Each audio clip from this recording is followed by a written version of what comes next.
Assalamualaikum warahmatullahi wabarakatuh. Waalaikumsalam warahmatullahi wabarakatuh. Waalaikumsalam warahmatullahi wabarakatuh. Kami dari kelompok 5 akan menjelaskan tentang distribusi gamma.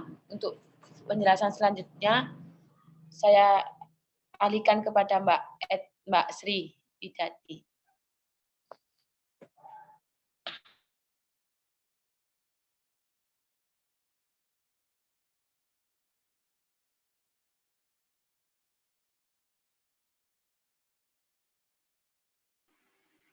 Yang pertama di sini membahas tentang definisi distribusi gamma, di mana distribusi gamma merupakan salah satu distribusi probabilitas kontinu yang digunakan untuk memprediksi waktu yang diperlukan sampai terjadinya kejadian sukses ke X dari kejadian Poisson dengan rata-rata lambda.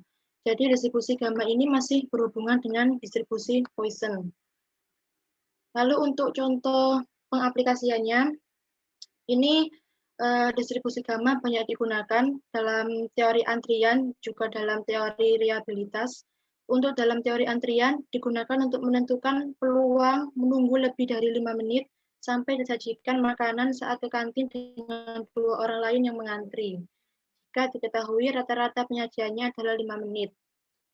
Lalu untuk contoh yang dalam teori reliabilitas, itu digunakan untuk menentukan peluang dapat menjalankan program selama 10.000 jam tanpa harus memulai ulang server saat tidak memiliki server cadangan. Jika diketahui hardware yang dipakai bisa menjalankan program sebelum membutuhkan restart sekitar 8.000 jam setahun.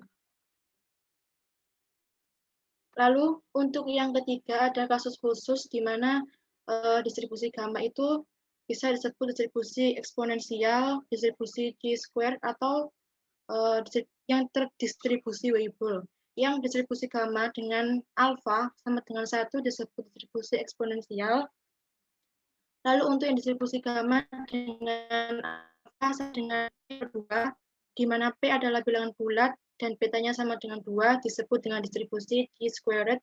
Dan yang ketiga, jika X mendekati eksponensial beta, maka Y sama dengan X1 per Y, yang merupakan variabel acak terdistribusi Weibull atau Y,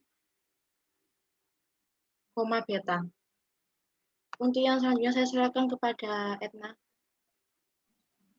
Ya, selanjutnya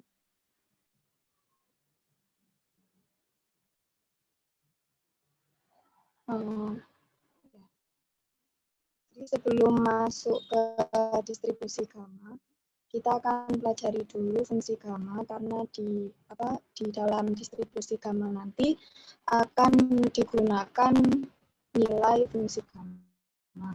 Jadi fungsi gamma itu didefinisikan sebagai gamma alfa itu sama dengan integral dari 0 sampai tak hingga x pangkat alfa min 1 dikali eksponen pangkat min x dx untuk alfa lebih dari 0. Sifat-sifat penting fungsi gamma yaitu gamma n itu sama dengan n min 1 faktorial. Jadi sifat penting yang pertama ini nanti akan banyak kita gunakan. Jadi yang harus diingat itu ini. Kemudian sifat yang kedua yaitu gamma dari setengah itu sama dengan akar pi. Selanjutnya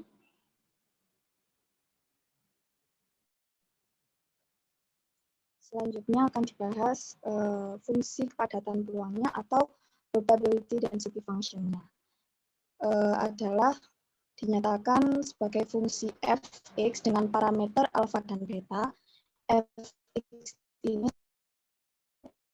pangkat alfa, fungsi gamma alfa dikali x pangkat alfa min 1 dikali eksponen pangkat min x per beta untuk x lebih dari 0. Dan fx itu sama dengan 0 untuk x lainnya. Di mana beta ini adalah waktu rata-rata antar kejadian, kemudian alfa itu sama dengan banyaknya kejadian yang terjadi berurutan pada waktu atau ruang tertentu, dan gammanya itu adalah nilai fungsi gamma, kemudian eksponennya itu konstanta 2, sekian, kemudian x-nya itu nilai random variable atau yang ditanyakan. Jadi karena fungsi gamma distribusi gamma ini masih berhubungan dengan kejadian Poisson, beta atau waktu rata-rata antar kejadian ini bisa didapatkan dari 1 per lambda, ya, 1 per lambda atau 1 per rata-rata banyaknya kejadian dalam satu waktu.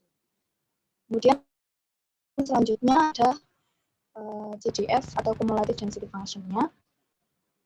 Kalau misal kalian perhatikan di beberapa distribusi discrete itu CDF itu biasanya bentuknya jumlahan dari X dari PDF mulai dari X sampai mulai dari 0 sampai X.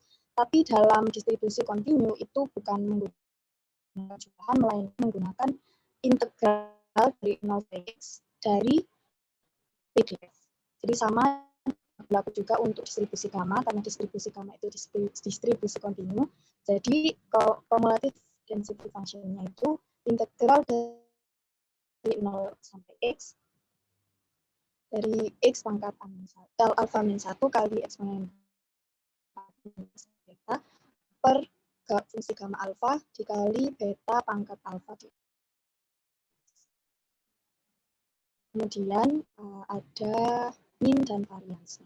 Min atau rata-rata dari distribusi gamma itu dinyatakan mu sama dengan alpha beta, sedangkan yaitu alpha kali beta kuadrat. Selanjutnya saya serahkan ke Mbak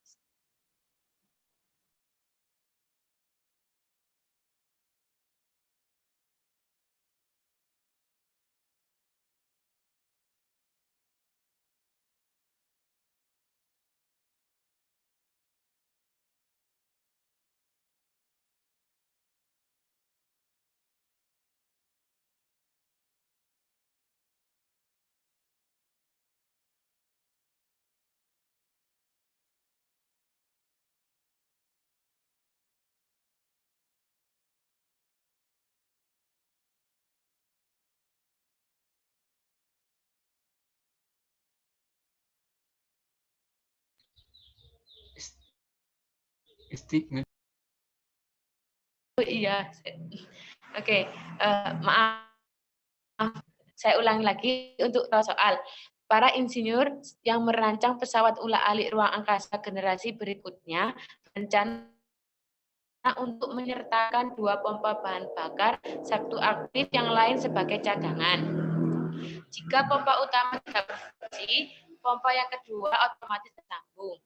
Misalkan kondisi tipikal mensyaratkan bahwa bahan bakar dipompa paling lama 50 jam. Menurut spesifikasi pabrikan, pompa diharapkan gagas setiap 1 kali. Berapa peluang sistem pompa bahan bakar seperti itu tidak akan berfungsi lebih dari 50 jam? Dari soal kita dapat mengetahui alfanya 2 dan beta 100, dan untuk batasannya itu antara 0 sampai 50.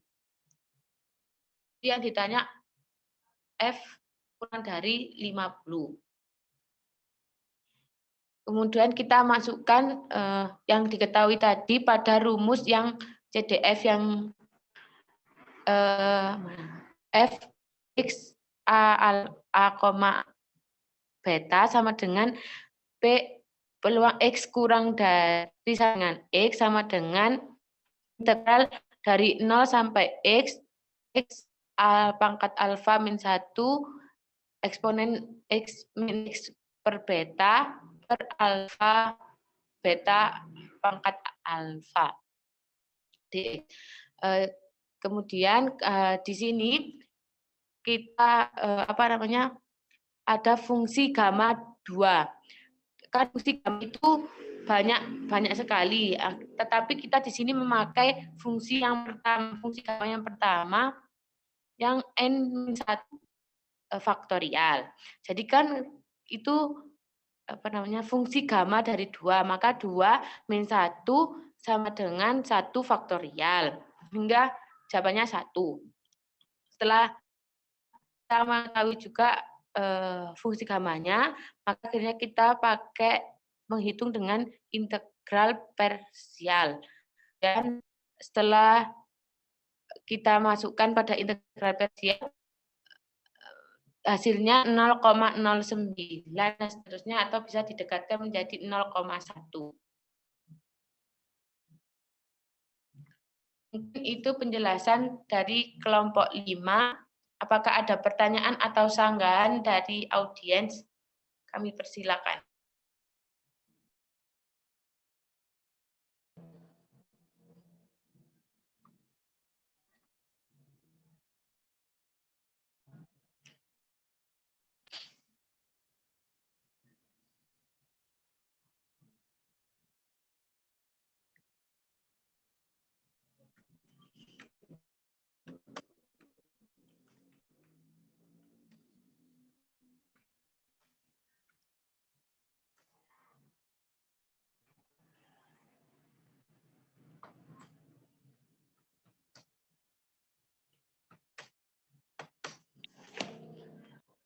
Bagaimana? Apakah ada pertanyaan dari teman-teman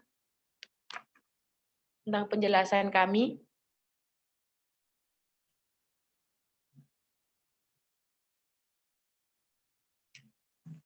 Ya, saya mau tanyain. Oh ya, silakan, Mas. Untuk kan distribusi gamma. Nah, untuk perbedaannya sama Poisson ini apa? Lebih spesifik gitu. Kayak tadi karakteristiknya Poisson kan suksesnya mendekati 0. Nah, kayak gamma ini apa? Karakteristiknya itu apa?